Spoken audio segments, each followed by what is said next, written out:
Welcome, everyone. I'm really excited to kick off the Wyoming Community Climate Action panel today.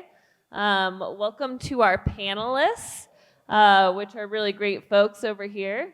They'll all be introducing themselves to you individually, so you'll hear more about them and the awesome work they'll be doing in their community or they have done in their community. My name is Monika Leininger, and I'll share a little bit more about myself in just a second. But it's really wonderful to be here today and to highlight these awesome community leaders and all the work they're doing. So thanks for attending. Really great to see a lot of familiar faces. I do want to share that, unfortunately, Professor Rachel Bedoli, who was supposed to be co-leading this panel with me, is not able to make it today due to health reasons. But I know that she would be really excited as well, and she's committed to a lot of community level work on climate action and giving students the opportunity to engage with their communities. So she's here in spirit. Before we introduce our panelists, I'll just share a little bit more about me. Sorry, I'm just gonna hold it. Once again, my name is Monika Leininger. I use pronouns she, her. I was raised in Casper, Wyoming, went to University of Wyoming for both of my degrees, undergraduate and master's, and focused on the intersection between social work and us as social human beings and the environment, particularly focused on rural environmental justice issues. For the last 4 years, I've worked as a community organizer in Wyoming, and now I work on federal and regional policy surrounding oil and gas. I'm here particularly today because I've worked with several communities that have taken action on climate and just really stoked about the work they've done and happy to be leading this conversation. I'm gonna set the stage a little bit about why communities in Wyoming are taking climate action. So I think, as a lot of folks know, coal is on the decline, and it has been on the decline for almost a decade now. And this has a particularly big impact on Wyoming. Coal is on the decline because of the climate crisis that we are facing, and I'm sure you all know about that. And the price of renewables like wind and solar have become more cost competitive. Right now, we are seeing a little bit of an uptick in the use of coal to power electricity, but the EIA and many others think that the use of coal is likely due to decline. And as Wyoming is one of the top coal exporters in the nation, this has a big impact on our communities. These are some of the headlines we've seen across our state. Wyoming mines close, workers sent home. So we can already see how the decline of coal and fossil fuels is impacting Wyoming communities. Once again, with Wyoming as a top exporter in fossil fuels, our state is also heavily dependent on our natural resources to fund our budget and to fund key public services like education, roads, healthcare, etc. Wyoming also has a very undiversified tax structure, and not having a state income tax, we're very dependent on our natural resources to pay for these public services. Oh no. And then once again, due to this decrease in export and use of fossil fuels, Wyoming is seeing unemployment and poverty in our communities, disappearing communities, and cuts in public services that are likely to continue without any state-level leadership or change. Wyoming communities and natural resource-dependent communities are also very reliant on their resources and very vulnerable to the climate crisis and impacts, interrelated impacts we could see from the climate crisis. So Western communities have a higher risk of drought, a higher risk of wildfire, And many times these communities don't have the resources to adapt how they are to be more resilient in the face of climate change. So just to summarize things before the panelists come up here, is Wyoming is a top producer in fossil fuels. Our state has had a lot of impacts due to the decreased use of fossil fuels, and we are lacking state leadership to move us forward through this transition. Wyoming communities and natural resource dependent communities also are likely to have impacts from fossil fuels such as drought and climate change and lack the resources to adapt. But communities like the ones you see up here are taking action. And by investing in their community, by being more energy efficient, by bringing vibrant resources and people to their community, we hope that many communities in Wyoming can make it through the storm and be out on the other side of this transition as vibrant and still here. So with that, I'm going to welcome our first panelists who are from Laramie. Councilor Erin O'Doherty and Jared, please come forward.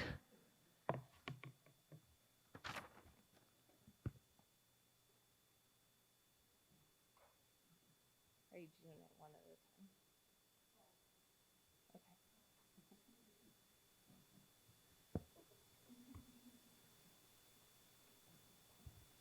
Awesome. Thank you so much, Monica, for that. So my name is Jared O'Brien, and I am a student at the University of Wyoming, as well as being the current community organizer for the Alliance for Renewable Energy. Boop. Boop. There we go. All right, cool. So for this portion, I'm kind of just going to talk about the bottom-up efforts that we've kind of gone through based upon the community action, and it's mainly based in the efforts gone through the Alliance for Renewable Energy. So what is exactly the Alliance for Renewable Energy? We are a volunteer organization that's an affiliate of the Powder River Basin Resource Council, and our mission is kind of just to transition communities to renewable energy based on scientific data, economic fairness, public education, and support. So moving into like what we do and what we've done so far, can I have these timelines here? Starting back in 2018, we have that community members' interest in Laramie being a leader kind of coalesced together and created the Alliance for Renewable Energy. And then in February 2019, we started with the students from the UW campus sustainability course laying the foundation for Laramie's first emissions calculator.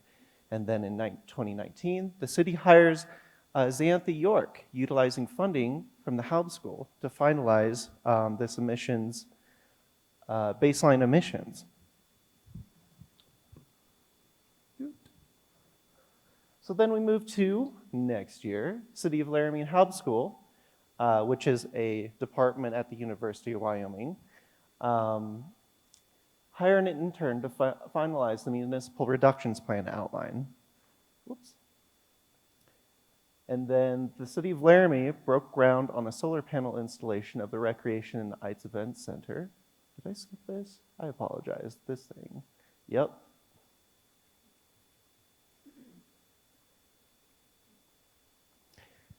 Bear with me, backing up.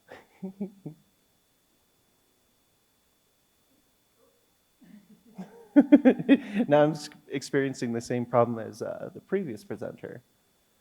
All right, cool. So baseline CO2 inventory calculator, first time in February of 2019. And then Xanthe York,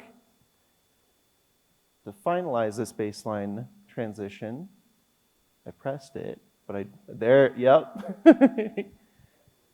Okay, thank you. So then in 2019, Xanthe was able to present this in a fashion that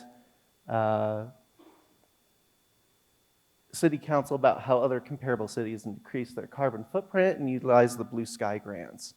And moving forward with that, the UW Spring Sustainability course students began a community-wide emissions inventory by partnering with ICLEI. And additionally, a separate student group in this course constructed kind of an outline for climate action planning based upon that. This helped Laramie becoming a member of ICLEI to help utilize emissions tracking, sustainability planning, and technical assistance expertise.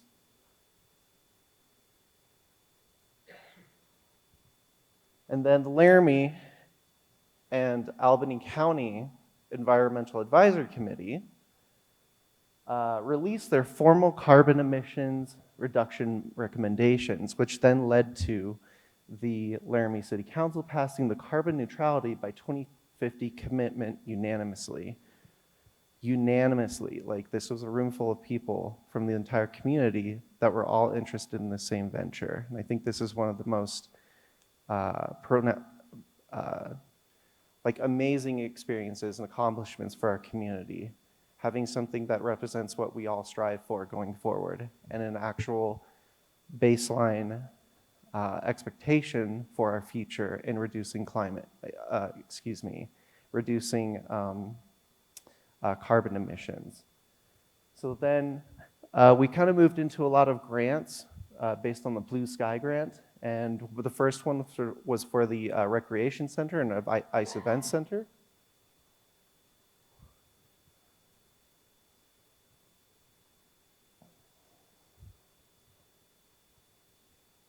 I did press it.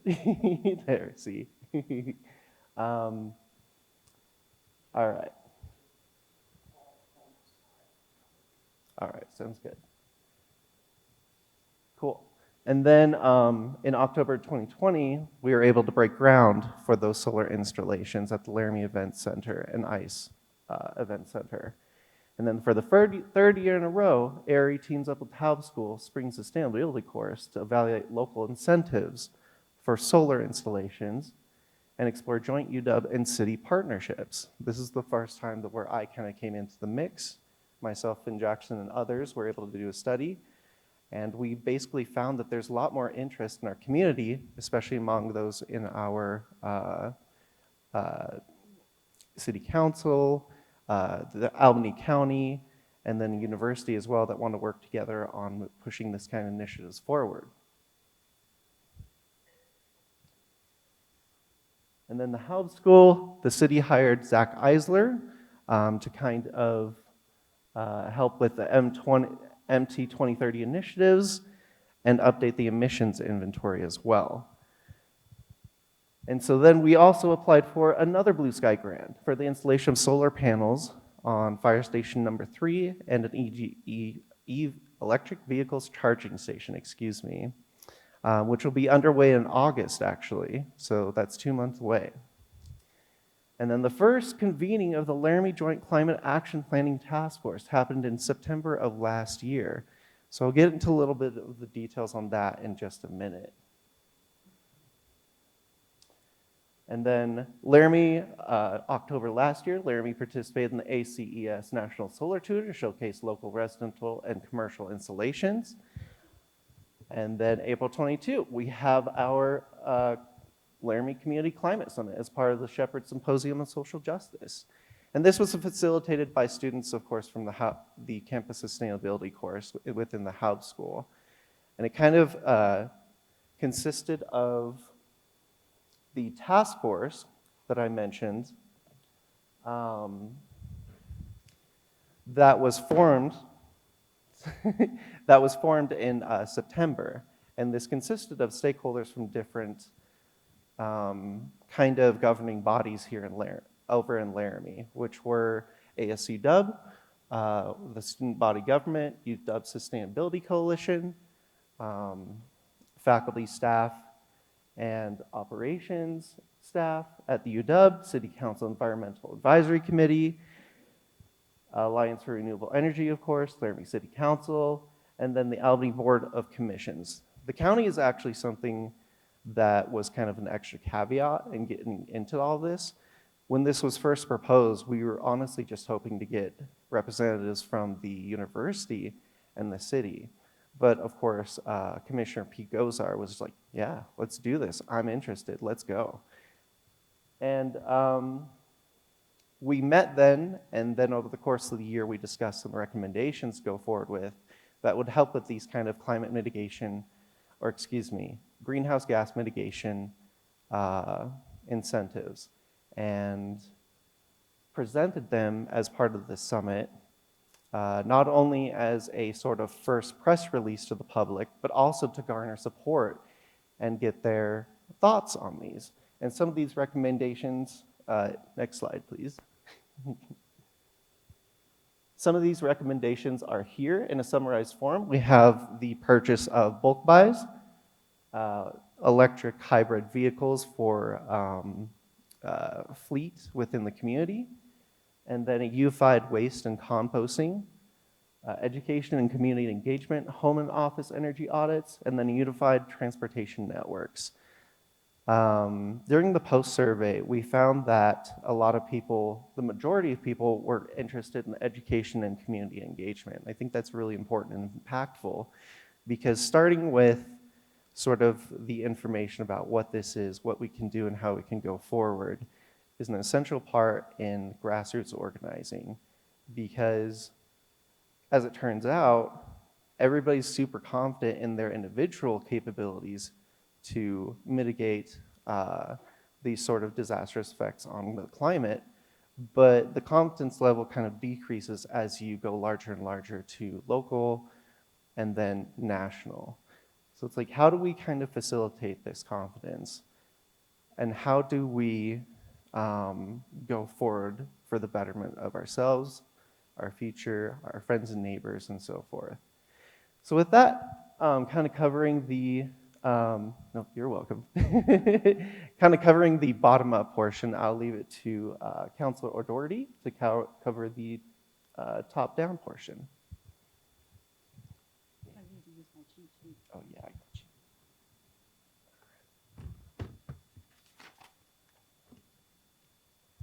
I need to use my cheat sheet because I practice to try to make it really fit and not monopolize the time. But I feel it's important to stress, I've been worried about the climate for most of my life. I have a PhD in ecology, and I studied microcrustaceans and streams and small mammals and pine martens in the Sierra Madres. And so I've been terrified about it and been waiting for national and international political bodies to do something about it. And then since I've been on city council, and thanks to the work of ARE and my friend Mike Selmer and the students at UW and Dr. Bedoli, I came to the realization that city council is right where I needed to be with my passion, because cities around the world are working on climate change, and that's where the things are going to happen, at the city level, because we certainly can't wait for our Wyoming legislature to wake up, and the national stuff takes forever. But cities, it's where we're feeling the changes, it's where we can do things. And so I really encourage you to get involved in municipal government. And when ARE came to the Laramie City Council, and it wasn't just, the world's ending, like, yeah, I'm worried about that, thank you. It was solutions. So they came in, they said, here's all these great things that other communities have done. And at first I was like, yeah, I'd love to do that, but the money. And then they came up with the solutions for money. I mean, how we get the money, and some of that was the blue sky. So I just want to encourage you and feel hopeful that municipal governments have control. That's where a lot of these things are happening, and encourage you to get involved and run for office. And I'm running again this year. So to go back, when I first got on council was in 2019, and the city of Laramie was already had done energy audits to improve facilities, buildings, and some of our mechanical operations. So that was a Honeywell audit. But then, like I said, thanks to ARE, we got like a little catalyst, and that was an excellent way to help stimulate things. So let's see, right? Okay, so the really nice thing, so ICLEI is this international group of municipalities that gives me great hope and allows me to sleep at night instead of worrying all the time.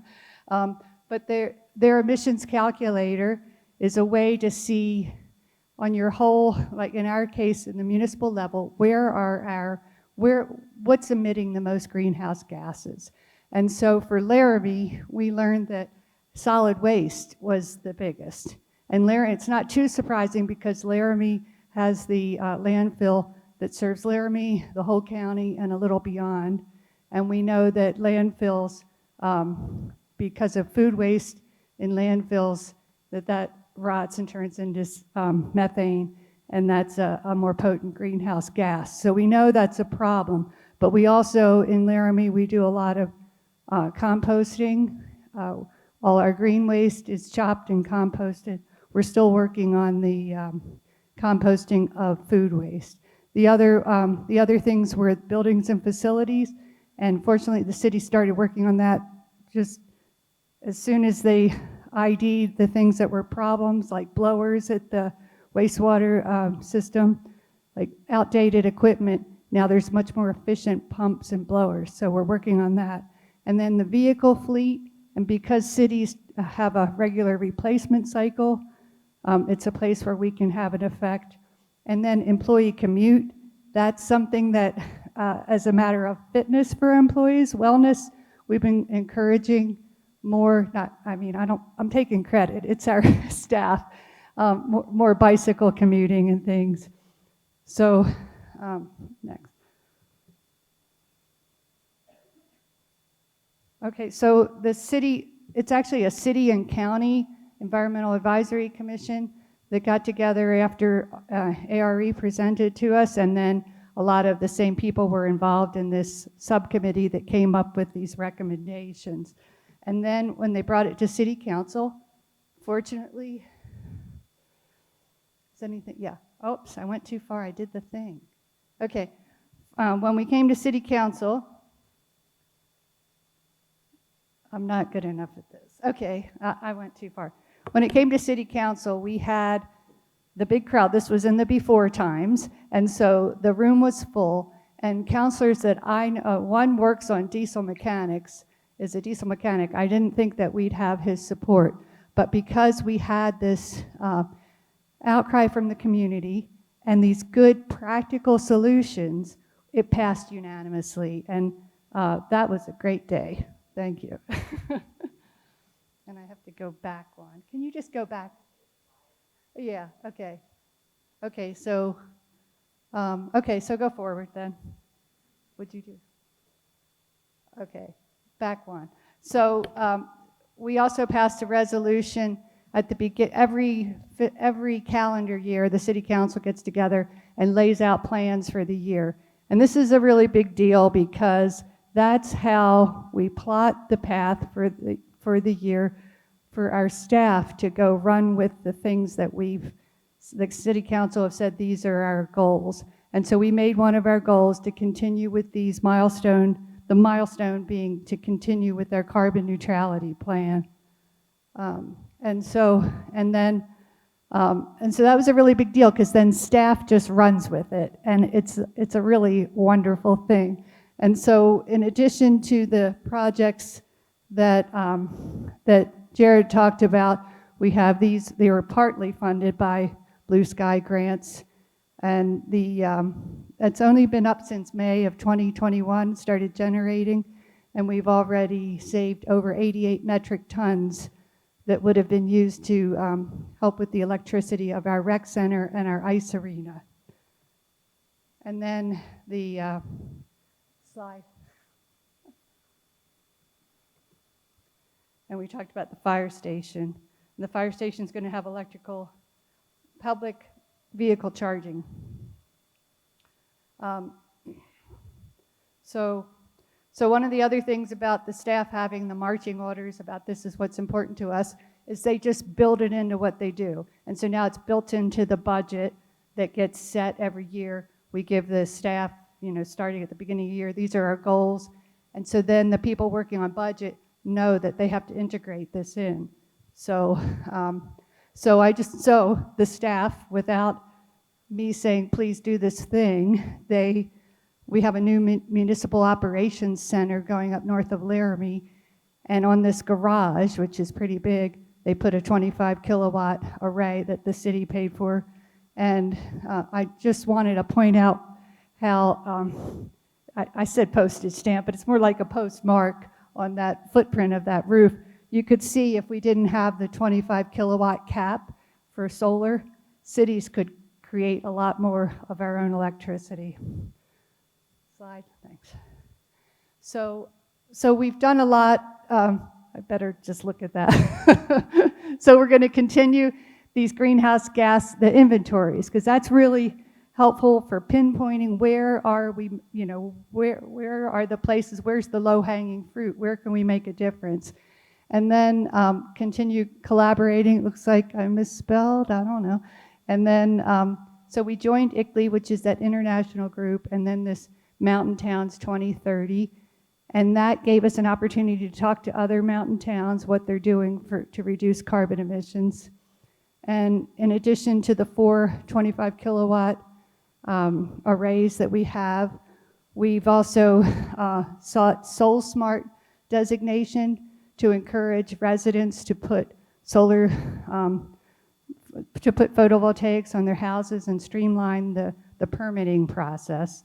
And we've also been approached by a company to put a solar farm south of town that would have storage. They're having trouble getting it sold to power companies, and we're dependent on Rocky Mountain Power, so they kind of decide our fate there. And then as we're working on transportation, we have 2 hybrid police cars so far. I think it might be more. And the important thing about that is police cars, something like half of the fuel they use is just idling because they have all these computers running. And so they'll just have cars idling.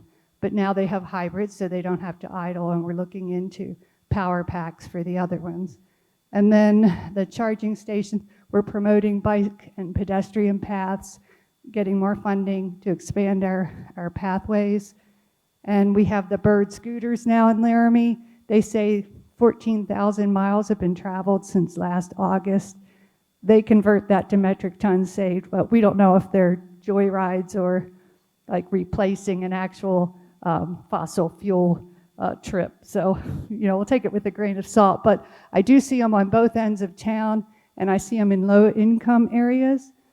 So I feel like maybe it's helping people through the gas prices. And then we were approached by another company to have a vehicle share program where there would be 7 centers around town where you could rent a little electric car for short trips. And I think we're having trouble getting that to come to fruition because the university didn't want to be part of it, which is a bummer because that's why they've been successful in other communities. And we're also pursuing grants. So next.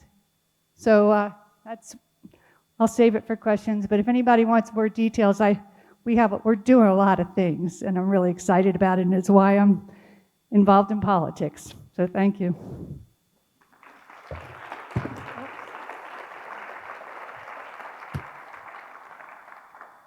Everybody's going to kick your water bottle. Next up, we're welcoming folks from Lander. Thank you. All right, Ethan, I'll just say next when I'm ready. Okay. I'm not going to deal with that thing. So go to the slide before. There you go. All right, so my name is Kara, and I'm a greenhouse gas inventory specialist helping the City of Lander and the Lander Climate Action Network conduct their first ever greenhouse gas inventory. And I also sit on the Energy and Environment Task Force for the city, which I'll get into a little bit later. And today I'm joined by Melinda Cox, who is our City Council representative for that Energy and Environment Task Force. Next slide.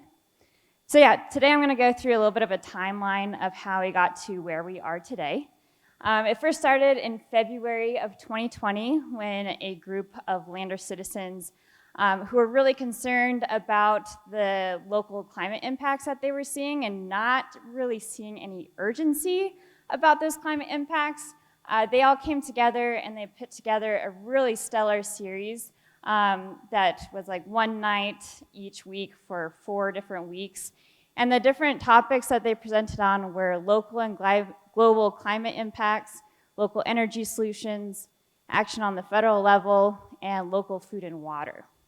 What was really nice about these presentations is that most of the speakers were actually people from Lander. So it was a really Lander-centric event, and we had local officials show up.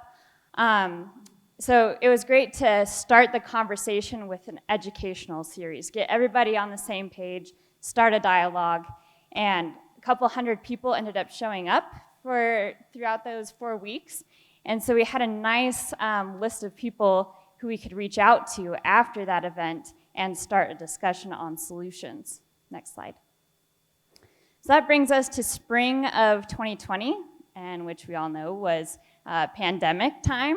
So unfortunately, after the climate series, none of these people were able to meet up in person. And as you all know, meeting people face-to-face is much better than video conference calls, but we did what we did. So we all got together on Zoom calls after a work of Zoom calls. But we made it work, and we came up with the mission to reduce carbon emissions in Lander through a commitment to renewable resources, community engagement, and economic viability. And this group came to call themselves the Lander Action Climate Network, or LCAN. Next slide. The first thing that LCAN did was they went and introduced themselves to City Council. They said, hello, we are a new nonprofit in town. We want to collaborate. And extending this invitation to City Council really opened up some dialogue. And from that discussion, we worked with the mayor, Monty Richardson, and the assistant mayor, Regine Fossen, to come up with this mayoral climate proclamation. And I'm just going to read a little excerpt from that proclamation. It acknowledges the adverse impacts of climate change and the risk it poses to the Lander community, and supports the intent to reduce greenhouse gas emissions to enhance community resilience, quality of life, and economic viability for current and future generations. And I think that's a pretty strong statement for a community to come out with at the beginning of climate work. So it really did feel like an invitation from the city government to welcome the community to start a dialogue. And it got local coverage in our Lander Journal, so not only Lander climate action members knew about it, but the whole community could feel this invitation to come and collaborate. Next slide.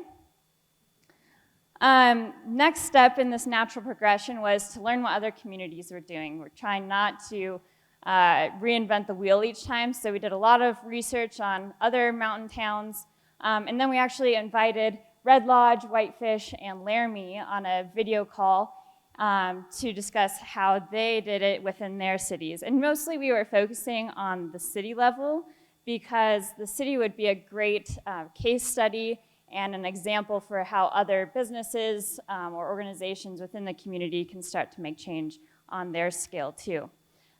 So we had this video conference call. We again invited city council members and city staff so that they could learn along with us because we're all learning here.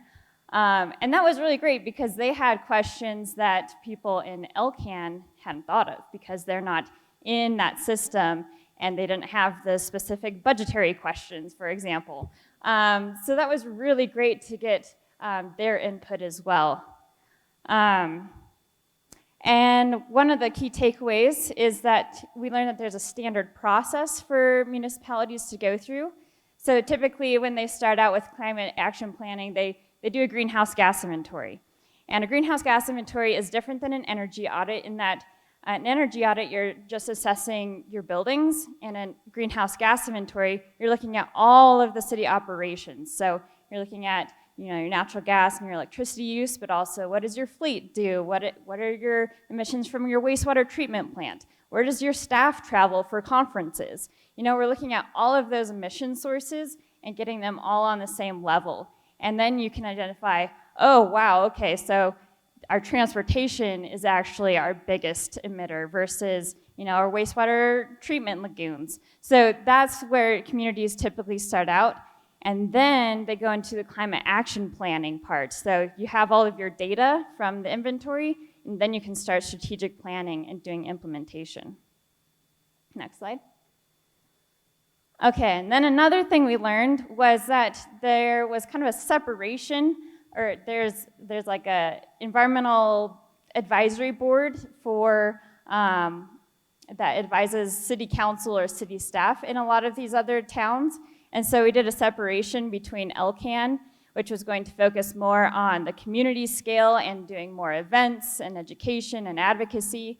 And then we also formed this environmental and energy task force, which was supposed to specifically focus on the city and advising the city on cost and energy savings, conducting the greenhouse gas inventory, and doing the climate action planning.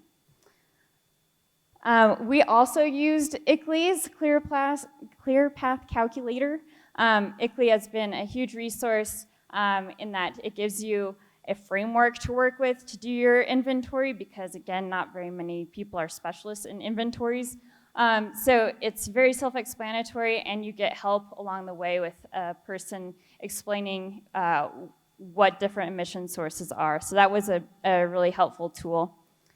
So we started using this, but the task force, the ENEA task force, realized that there was another kind of constraint, which was just time. We were a 6 or 7 member of volunteers, all volunteers, so it was really hard to meet city staff on their schedule and just get data and build relationships. So LCAN and the ENE task force looked for grant funding from the Lohr Foundation to support a part-time position to complete that inventory. But the inventory takes several months to complete, and so in that meantime, we've been doing facility walkthroughs, and we're really fortunate to have on our task force both a building contractor and an energy auditor. So they could walk through the buildings, and without doing a full-scale energy audit, they could point out specific things within the buildings that could save on energy and therefore save the money for the cities. So currently we are in the task force, we are compiling that list, and we're creating a rubric that the city can use to prioritize projects. So they can prioritize it based on estimated cost savings, estimated greenhouse gas emission savings, staff time, and use that as a framework until we get to that larger strategic planning process. All right, next slide. And lastly, we are here today at the Climate Summit, and I want to thank LCAN for really wanting to amplify all of the voices that we've heard today around Wyoming. I think it's great to have a platform for communities who are already doing things to showcase what their communities have done, but also invite others into the fold and show them how we can be of help. So thank you all for being here today and being part of that conversation.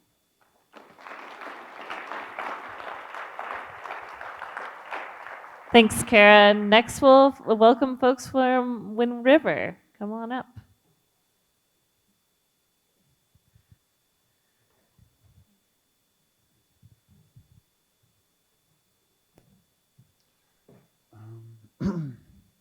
So my name is Big Win. Introduced myself earlier. I don't know if this is going to work, but we'll try it out.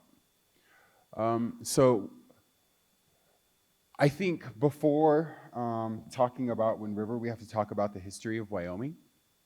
And this is a timeline of between pre-1840s to the 1940s, around 100 years. And previous to settlers coming, this land wasn't defined by boundaries, and it didn't become defined by boundaries until the 1800s.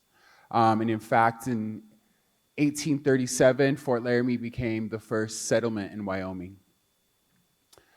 And much after that, you started to see areas where oil was coming out of the ground. Settlers were mentioning it. They were using it to grease wagons and selling it for the railroads. And energy extraction is embedded in our history and in our economy. Within, so the territory's first oil rig was in 1883, about 10 miles away from us in the state of Wyoming. And investors were really weary about investing in energy extraction when it hadn't become a state yet. So 6 months after Wyoming became a state, oil rigs started popping up all over Wyoming. And because of that, large portions of the land were lost because of energy extraction. When you look at the treaty territories, Fort Laramie Treaty, you have 25 different tribes. Fort Bridger, you have several tribes. And a lot of these tribes were forcibly removed from the land to ensure that colonial powers had access to these resources. And there became a point in time when we're just a microcosm of Wyoming as general. And it came to our attention that the oil was being taken all around us and on the reservation, and we weren't getting any piece of the pie. They were stealing it from us before that was happening. And so we started to have a system where before we knew the impacts that it had on our health, the impacts that it had on the weather, and therefore the climate, that we too would buy into energy extraction.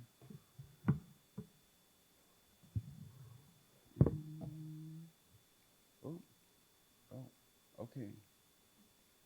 So, talking about the Wind River Reservation, in 1905, the BIA started allowing companies to drill on the reservation. And while that was happening, the Bureau of Indian Affairs, they were utilizing this money from the fossil fuels to pay their salaries, to put up telephone poles, but we weren't getting anything from it.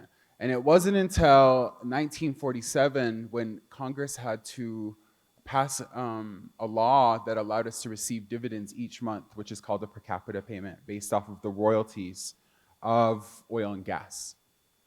In 1980, there was an expose that started here on the Wind River Reservation, and it made national news, and it proved that not only were companies, multinational companies, stealing from reservations in tribal oil and gas, but they were actually doing the same thing on public lands. And so this dramatically changed how we were, the rules that were set for us to be able to do that. And I think for a long time, we've kind of been stuck in this mentality on the reservation that oil and gas is our bread and butter, because we see that for our non-tribal counterparts. And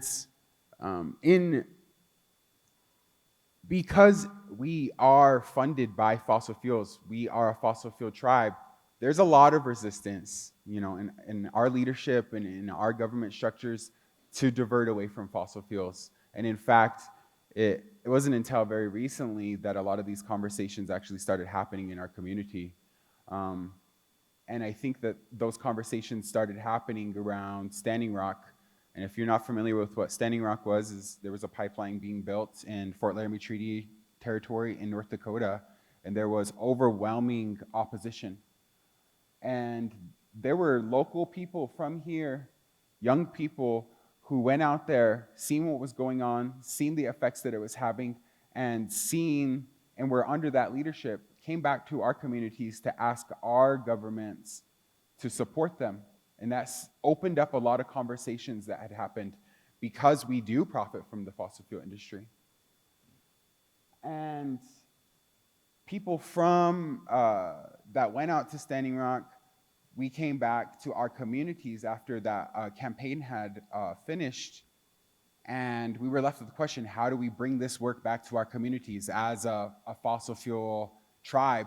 How are we going to start educating our communities about this issue? And how are we diverting away from it? And so we felt like at that time, the first thing we could do was start educating people. And so we held the Climate Summit in 2019 on the Wind River Reservation. We had over 100 participants come from all over the reservation, and we started talking about not only getting us on the same page about what climate change is, that we know that it's being fueled by fossil fuels, but we started creating climate action plans, very localized, hyper-localized action plans about how we were going to start. And that started with trying to create an intertribal garden, getting our tribal councils to sign a resolution that supported green energy.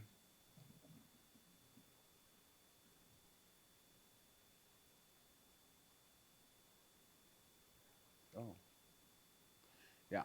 So when we look at the history, we can look that fossil fuel and mineral extraction are embedded in Wyoming statehood history. And removing indigenous peoples from those lands was to gain the resource-rich landmass. And now nearly everyone that lives in Wyoming has benefited from the extracting industry.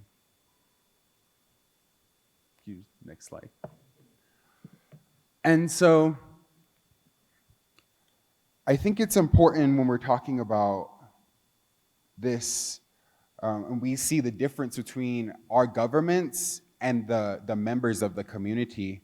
And there are members in our community that hold and possess traditional knowledge systems that are still intact with nature, that still involve nature, and are in balance with nature. And so when we're talking about traditional ecological knowledge, there's not one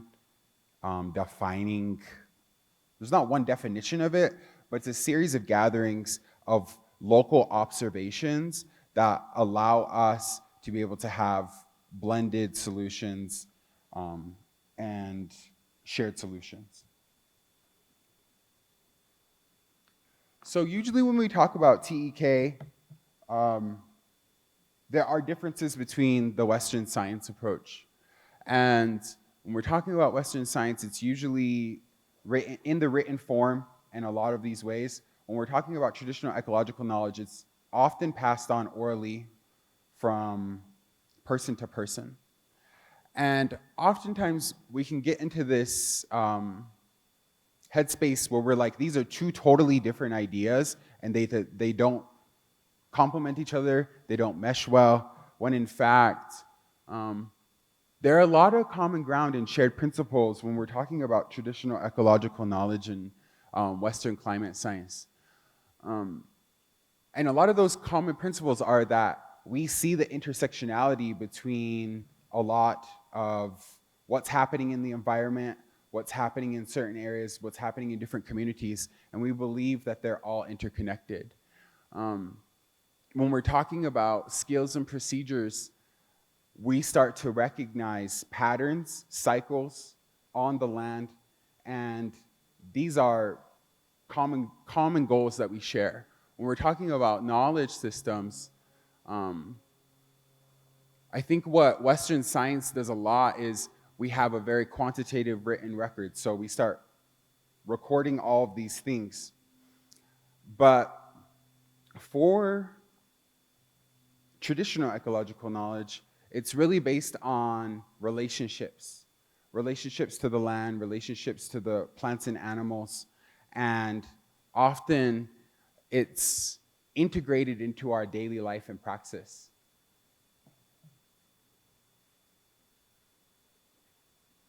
So I wanted to highlight 3 groups that I see utilizing TEK on the Wind River Reservation.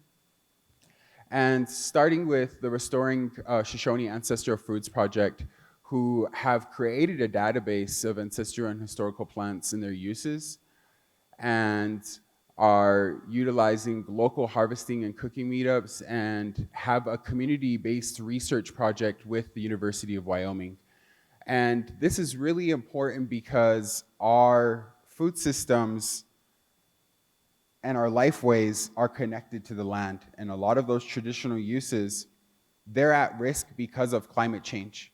A lot of this area in Wind River, you have the plains to the east, you have the rocky Wind River Range to the west, and then you have the Red Desert encroaching on the south. So you have these culmination of ecosystems where we would go to different areas to find certain plants and medicines.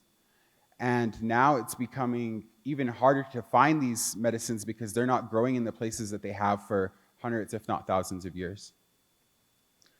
And I wanted to also talk about a second one, and the work that I've seen with the Wind River Office of the Greater Yellowstone Coalition. 2 weeks ago, there was an intertribal gathering, and it was a really amazing event. There was people from all over the territory talking about traditional ecological knowledge, talking about ensuring that indigenous people are involved in climate mitigation plans, climate adaptation plans, and that we're also involved in the managing of not only like the Yellowstone National Park, but creating that as like a model so that we can see co-management and stewardship plans happen all throughout the United States. I think that's some amazing work. And I currently am a part of the Indigenous Land Alliance of Wyoming, and climate mitigation is embedded in our mission statement. It's integral to what we want to do and what we see for the future. And we're really interested in creating cross-cultural collaboration all throughout Wyoming, and this has to do with non-tribal members and tribal members. As I had stated previously, there are 49 tribes that have an affinity to this land, and we all want different things. So trying to organize an alliance between those tribes so that we have a unified voice that can lead towards conserving more pieces of land, as we know that the decrease of the natural world is it's an equal crisis as climate change, and they work hand in hand. And also what we've been doing with is advocating for Keystone species revitalization and preservation. This year we were down at the Wyoming State Legislature, and there was a bill to make it permanent that you could farm sage grouse. And sage grouse are a keystone species. What a keystone species means is that environment is very dependent to their well-being. And when you protect a keystone species like sage grouse, like bison, you're actually protecting not only the environment that they live on, but hundreds of other species that survive off of this keystone species. So for us, what we want to see is the restoration of their natural habitats. There's a lot of fragmentation that's happening with sage grouse and their habitats, and that's how we can start bringing them back. Farming is not a way that we can start repopulating these species, but in fact, putting them back on the land and restoring these areas where oil and gas has completely inundated their traditional territories.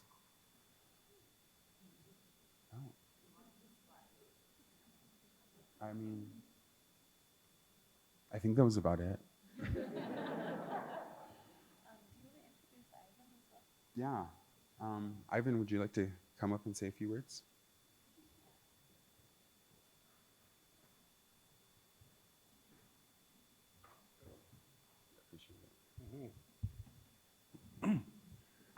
I apologize, I didn't get any slides in, so you guys will have to visualize what I'm talking about, okay? Just last week I was busy with the Shoshone Reunion, and it's a gathering that we hosted here as a Shoshone tribe. The Shoshone tribe was one of the biggest tribes in the western United States, as we call it now. But at some point, we split bands. Comanches in Oklahoma, Aztecs in Central America and Mexico, Paiutes in Nevada, some small groups of tribes in California, the Shoshone Bannock. You know, we're all related. We all talk the same language. So at some point, we split up for some reason. They said it was because of a couple or something, but nobody really knows what happened then. So I apologize for not getting any slides in, but as my grandson mentioned earlier, my name is Ivan Posey. I'm an enrolled member of the Eastern Shoshone tribe, also part Northern Arapaho and Northern Cheyenne. I was born and raised here on the reservation. I went off to boarding school in Oklahoma, served in the United States Army, and committed myself to my tribe. I sat on our business council for over 20 years, and I've been at Central Wyoming College now for 6 years. When I first got to Central Wyoming College, I started an institute called the Institute of Tribal Learning, and we had speaker series come out of that. But one thing that that came out of that, and one of the biggest accomplishments that I think that is ongoing now, was called a program called the Tribal Wisdom Society. And it includes, we advertised and we got 10 tribal students who were traditional students and non-traditional students to participate in the program that maybe exposed them or continued their knowledge in our indigenous knowledge. Stuff that isn't taught in Western academia, stuff that isn't taught in textbooks. There's stories, there's, as grandson was talking about, animals and plants, water, all these things. So we have 10 students involved with that, and we developed the 4 R's. One is respect, one is relationships, one is redistribution. What they learn, they have a responsibility to tell others, and redistribution. So, you know, we started our first gathering here at Wind River in February, and we talked to several tribal people on their knowledge of governing systems, environmental systems, and what those mean to us as tribal people. I mentioned this morning before I took care of everybody with the cedar, was that indigenous knowledge is so important now. You know, we've become a microcosm of the state of Wyoming, reliance on oil and gas, and you know, we're one of the few tribes that are, if not the only tribe that has a per capita law. Some people would probably call it a socialist system, but whatever revenue that comes off our oil and gas fields and our farm and pasture fields is paid out to tribal members. So, you know, like I said, people would view it as probably a socialist system, but it's something that we've been reliant on for decades, almost over 100 years. And to wean ourselves off of that is what is going to be an interesting aspect. You know, tribal people have always been underfunded in terms of governmental funding, whether that's state or government. The federal government basically funds tribal governments at 45% in need. And I always say there are no Indian problems. There are just basic human problems that sometimes affect Indians more. And like I said, we're sometimes become a microcosm of the systems that took over for us. We was governed by societies and clans historically. The Shoshones had 4 clans. Arapahos had societies and clans. And it's very important for our younger people who maybe through no fault of their own don't know those systems. So it's our responsibility as older people, and I'm glad that grandson and my niece here, Yusna, are picking up some of those things and continuing to spread the knowledge of our tribal people. You know, I always thought that over years we've educated a lot of our non-tribal people about our ways. But I think right now we're at a crossroads where we got to start educating ourselves about ourselves and who we are. And that is what the Tribal Wisdom Society is based on. We went to, our second gathering was to Albuquerque, New Mexico, and we spent time with the Pueblos down there, and they introduced us to some of their ways. And in a very respectful way, we stayed with them for a week down there. We went to Billings, Montana, and met with the Rocky Mountain Tribal Leaders Council and exposed them to how Indians work, tribal people work collectively together on common issues.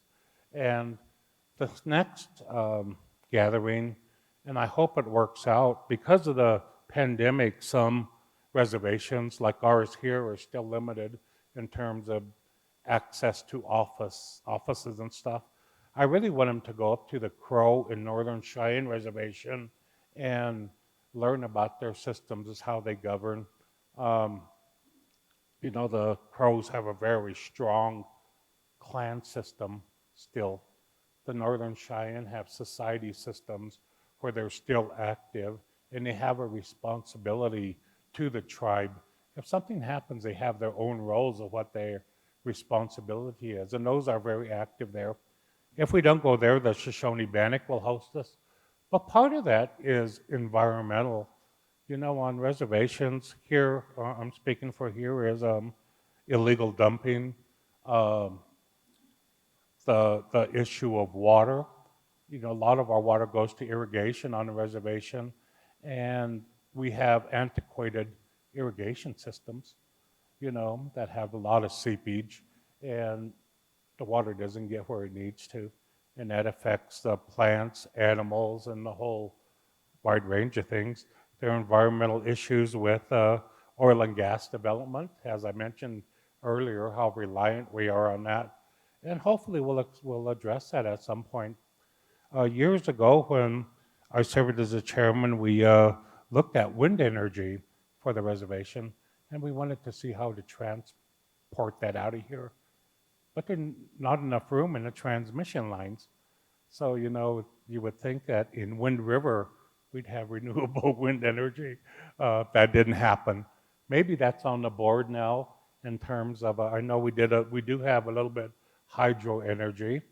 A lot of times when they was doing oil and gas development in over the other side of the mountain, air quality was a big issue here. And you know, the jet stream, the way it carries, it comes right over Wyoming. And the reservation really has no control over that. In recent years, it's been the forest fires, which is another aspect of climate change. You know, when I was with the Forest Service, and I could still walk up hills. In 1988 was one of the biggest fires that started this process. I remember being up there for 68 days fighting fire until the snow came and put it out. It was good money back then, but it was a long time away from family, and I guess we're just an indicator of things to come. So today's a beautiful day out, and I hope we don't have the smoky skies like we've had over the last few years. But this Tribal Wisdom Society will look at aspects of renewable energy, but also how indigenous knowledge and indigenous experience plays into that. There are certain aspects that, like I said, are not taught in our schools, that are not taught at college levels, that are not in books, that we carried orally and traditionally, and those values and knowledge is very, very important. Now, I think we could share that within our tribes, we could share that with others, and we need to share that globally. You know, there's still indigenous people that are victims to climate change all over the world. And as my sister, I call her my sister now, that presented this morning via Zoom, we're seeing those effects here locally, whether it's in Navajo country, whether it's here Wind River, whether it's in Crow Agency, Montana, but we all are in this ride together. The old folks used to say, the Mother Earth's going to be here forever. And we'll try to work this out. Well, with that, Creator, watch over you guys. Hoo-wee-hoo.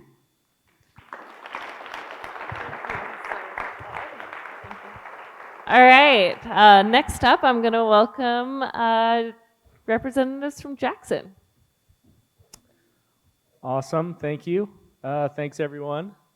My name is Johnny Ziem. I'm the Assistant Public Works Director for the town of Jackson, and I want to quickly kind of go over our story from things that we've done and things that worked for us over the last few years. So initially, we started out with an initiative called the 10 by 10 Initiative. This started out around 2006.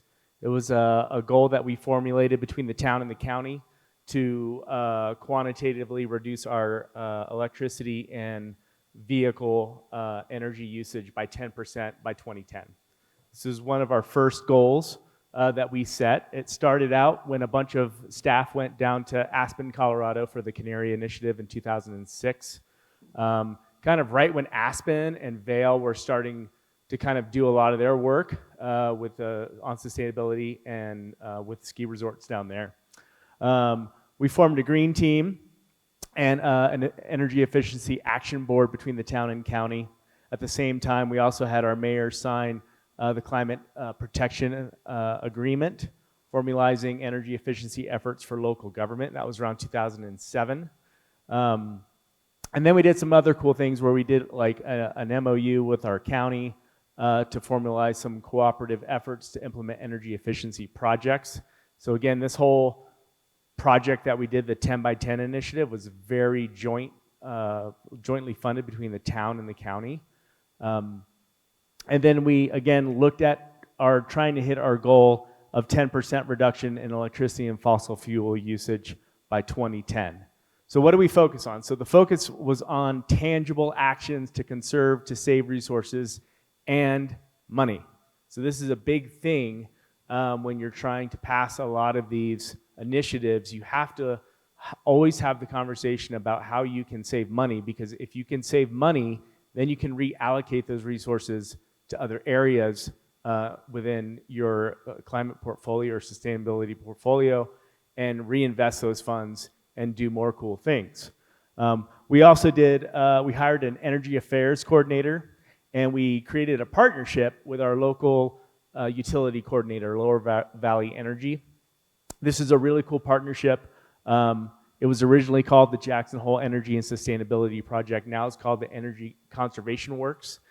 It's a joint agreement between town, county, and LVE to support local efficiency projects within the town and county governments and outside of that as well. So Energy Conservation Works, they're still doing really, really great work.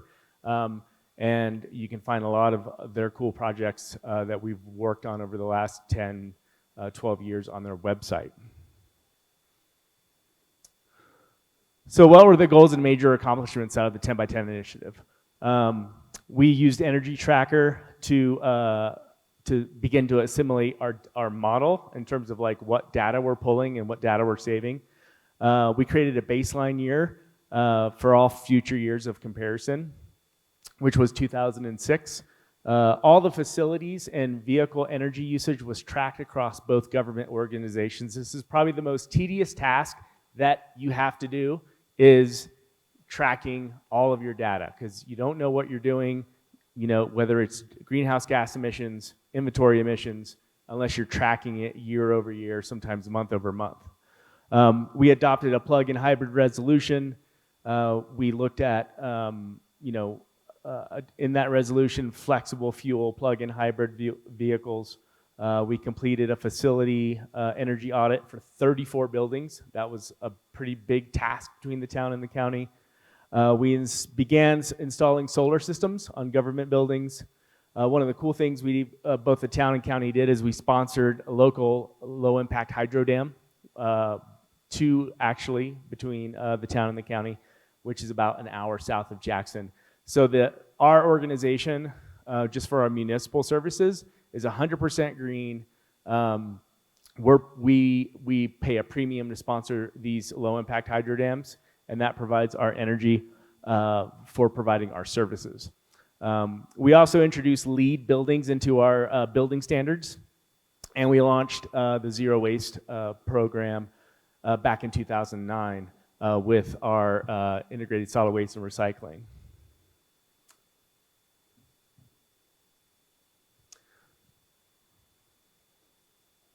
So that led up to a new initiative which we started in 2012 and 2013. This one was dubbed the 40 by 20 initiative. So this one, we made a conscious switch to not just look at quantitative numbers and data in terms of our energy, but look at qualitative efficiency changes over time. Because governments are going to grow, right? You're going to add more vehicles, you're going to build more buildings, you're going to hire more people, you're going to use more energy. But our quest in this initiative was to really look at how that energy was being used and how efficient it was being used. So we created a new venture team. We focused on, again, energy efficiency. We added a new trash diversion goal, and we added a water usage goal so we can track how much water our facilities are using year over year. We increased most goals, again, to a 40% increase in efficiency.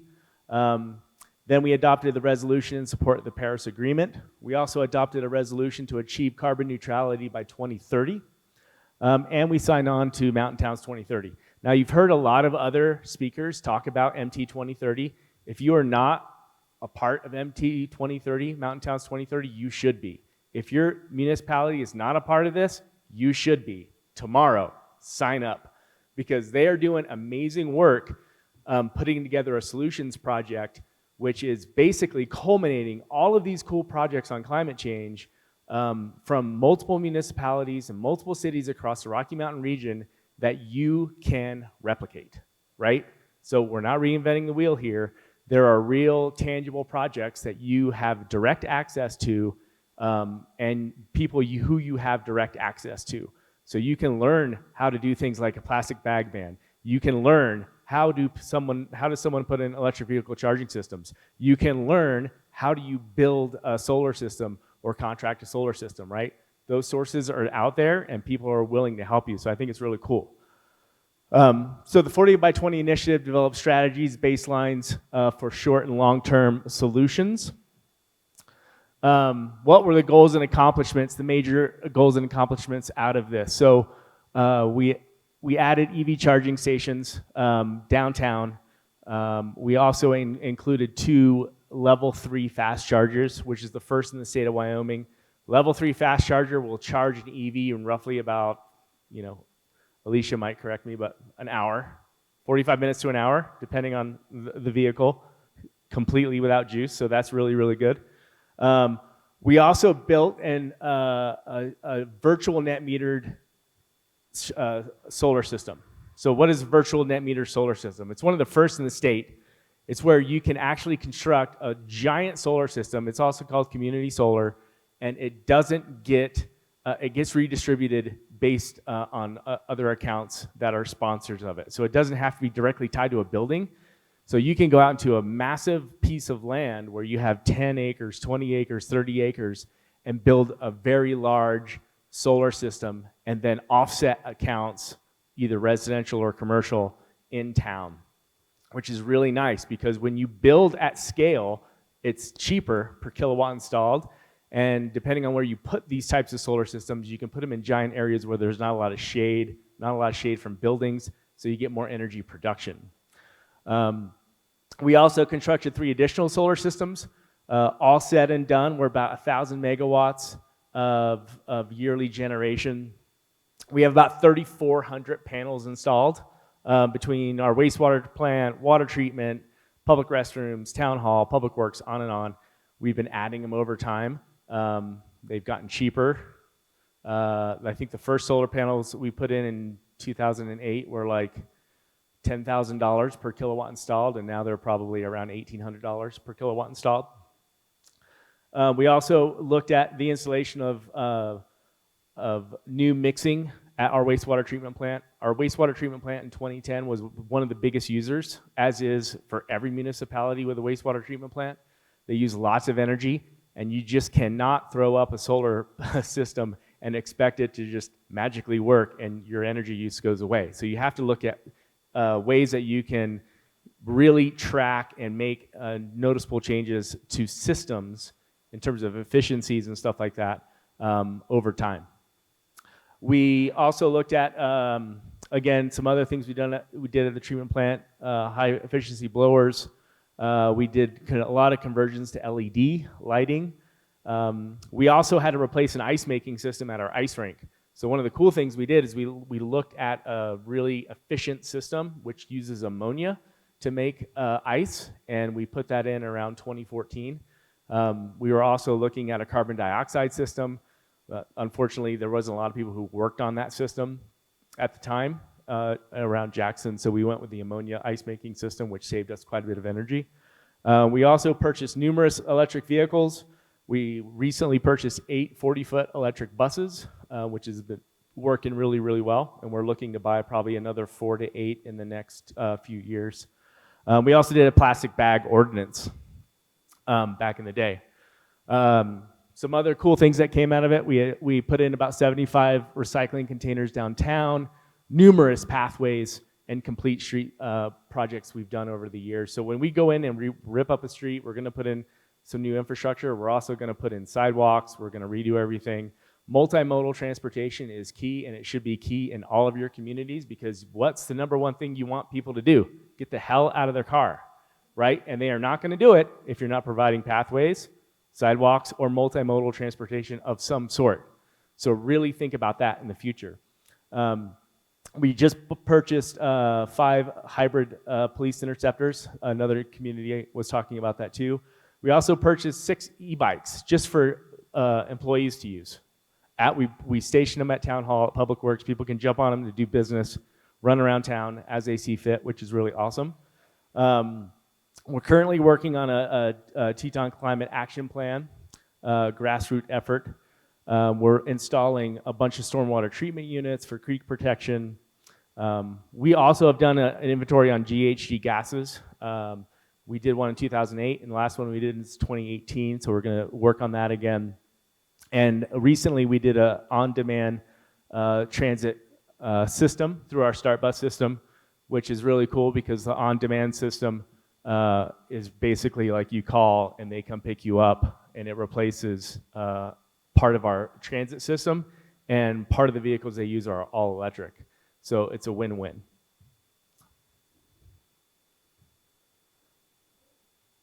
Whoa, too far. Future projects, right? So this is all the things that we've done. So what are the things we are thinking about in the future, right? Because your work is never done.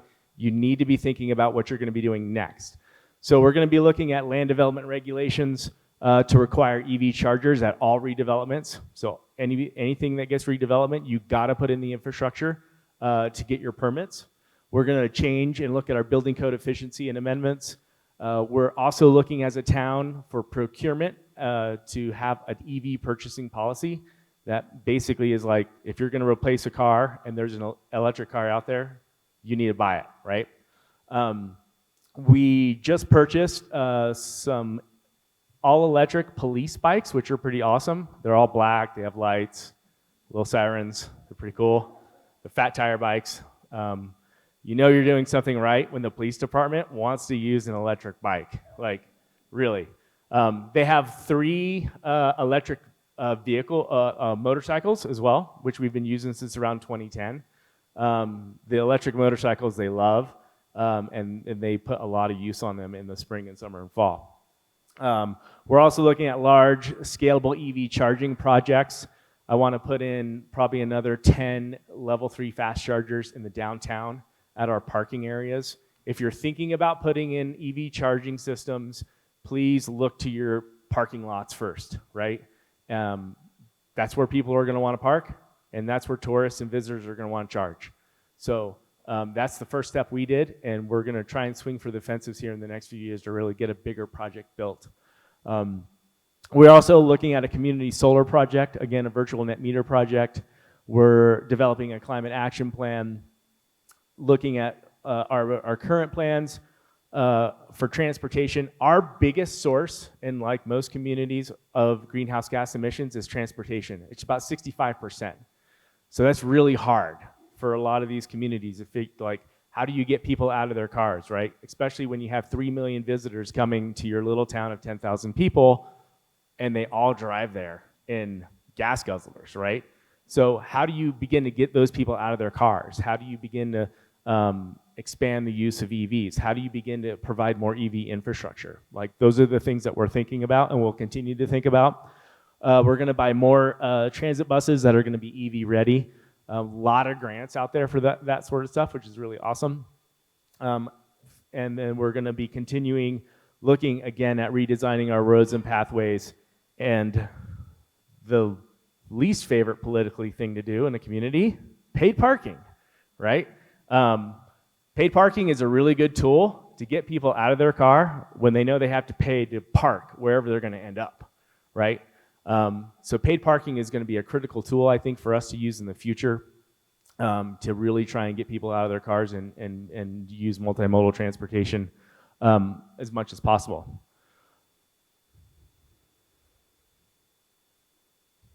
Thinking. And my favorite slide, my last slide, is my daughter. She was 5 years old, maybe. And this was at my old office. I used to manage our sewer division and our wastewater treatment facility. And I was showing her our, what's on the screen is our solar screen that shows all the solar that we're making currently in real time. At one point, until about a year ago, we had the biggest solar system in the state of Wyoming, and we generate a ton of electricity. And I had to explain to her that we didn't meet our energy goals for the year. And she put her head in her forehead in her head, and she was really bummed.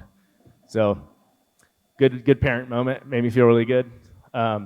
So that's all I've got. I just want to say too, like, we are here for you. I am here for you. If you guys have questions, like, you can call me, email me, text me. I don't care. If it's something we've done, like, I will help you try and figure it out in your community, what you're trying to do. We all need to work together. That's the beauty about the Mountain Towns 2030 Solutions Project, is it's people working together and not necessarily relying on slow-moving government to figure stuff out, right? So that's all I've got. Thanks so much.